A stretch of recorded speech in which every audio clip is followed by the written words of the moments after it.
Doug, last week we asked you about your giant idea, building nuclear reactors in a box. This week, we're going to talk to you about your leadership style and what you've learned over the years. Maybe we could start at SpaceX. You worked very closely with Elon Musk over the years. What did you learn from Elon in terms of leadership and being a great founder?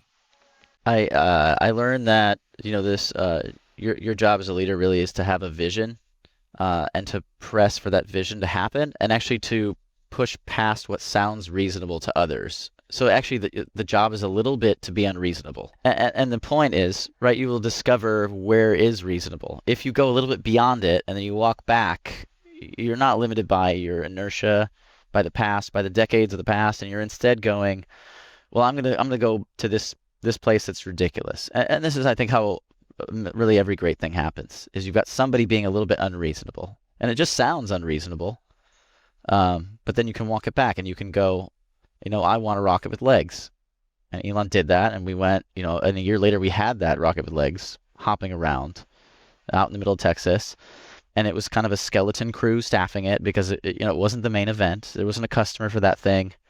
It was just being a little bit unreasonable. And then, it leads to, more rockets ever made by more rockets than ever made by anyone else. Right, and fully recoverable, and even simultaneously landing, synchronized simultaneous landing of these rockets, and and then everything that came from that, right? Because reusing the rocket then gives you all this revenue, and then generates this network of satellites.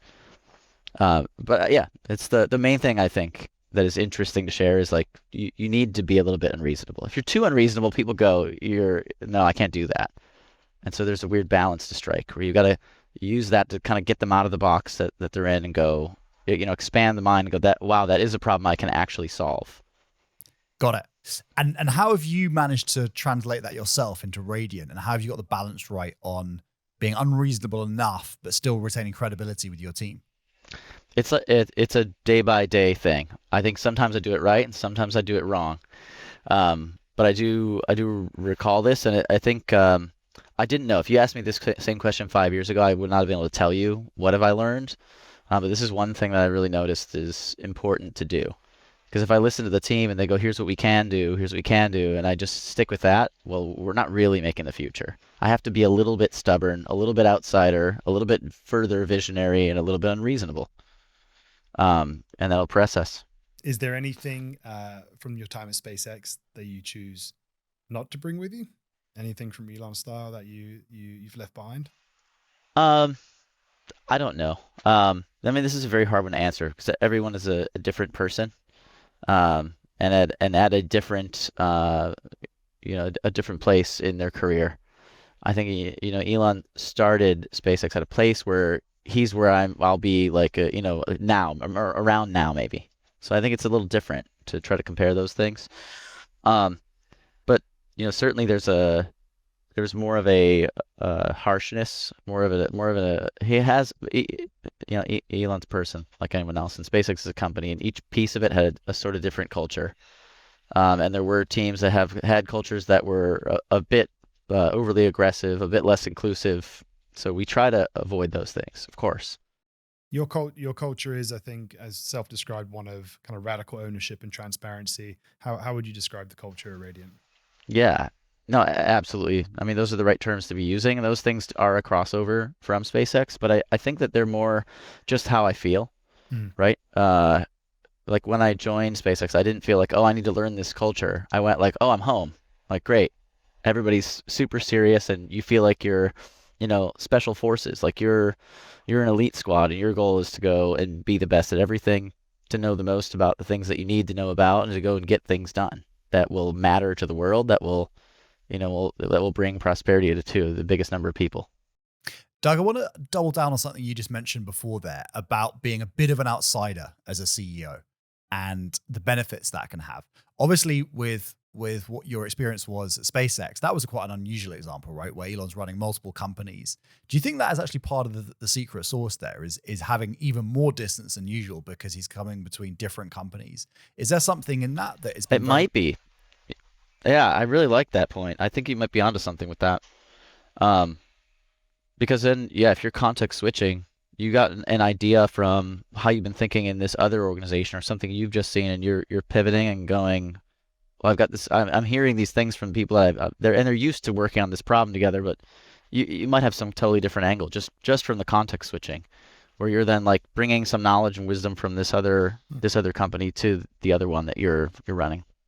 So that's obviously one big influence on your leadership style, but it may not be the only one, or indeed the most important one. Tell us a little bit more about the mentors you've had over the years and the people whose leadership styles you've drawn on to become a leader yourself. Yeah, I think the biggest one to mention is Hyman Rickover, right? He's the father of the nuclear navy. He created the Nautilus, the first nuclear-powered submarine. Actually, it was the first power reactor of any kind.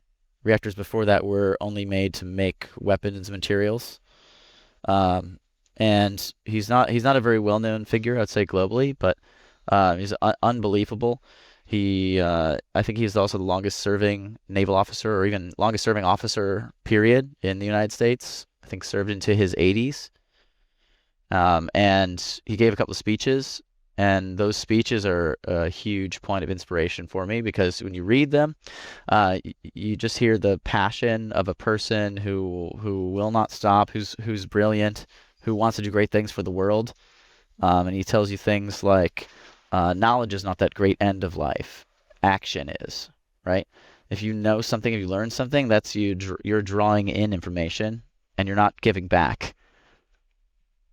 And so your goal is to know enough to then do something, and that doing something might even just be get other people to get that knowledge.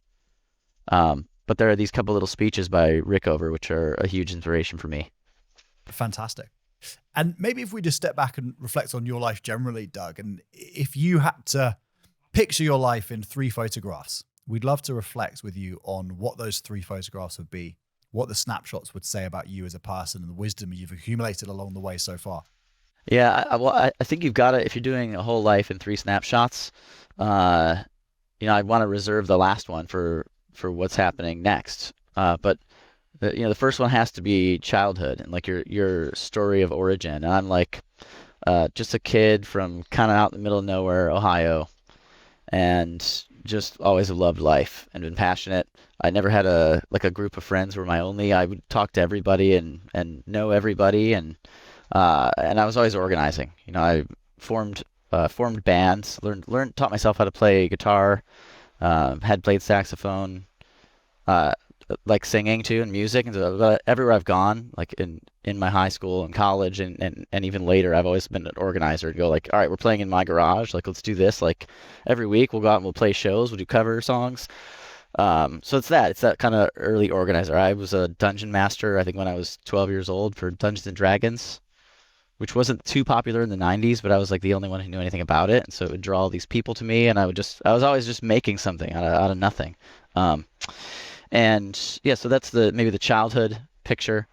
And then that second picture has to be kind of the transformation, which would be me finding SpaceX and going from, just an engineer who was just, full of energy and liked to work on things to one who really took an idea that was Elon's, that was unreasonable to others, and making it real, and then doing it on repeat, because it's not only Grasshopper, that first rocket with legs, but we did the first grid fins. We did Hyperloop, which is a 4,200 foot long tube, vacuum chamber, 6 feet in diameter. We built in less than a year and pumped down to 1% atmospheric pressure, and then ran a electric vehicle 350 miles per hour in that tube. I made that vehicle too. And then Boring Company. But yeah, I learned how to basically just like on repeat, just like hit these massive wins for someone who I loved working for and really respected. And that, I think, turned me into what I'm now, which is that third chapter is I want to make a company that makes more nuclear reactors than have ever been made in the past, right? Which at 50 reactors a year, that's 10 years, and we'd have more reactors than exist in the world. I want those to be able to be used for any purpose. And to do that, because power is prosperity. If people have access to power, they can do things. Power is what actually makes us human. Without electric power or the ability to use that to do things, whatever we want, you only have your muscles. You have like human or animal muscle, or you have motors and power. And like, I'm a motors and power guy. We're humans. That's what we need to have. So that's what that third frame has to be. Incredible. Well, it started with making songs in your garage in a band. Then you started hacking nuclear reactors in the garage, and next we're going to provide energy to the world. So sign us up for that final chapter. Thanks for joining us so much, Doug. Thank you, Doug. Thanks so much. It's been great.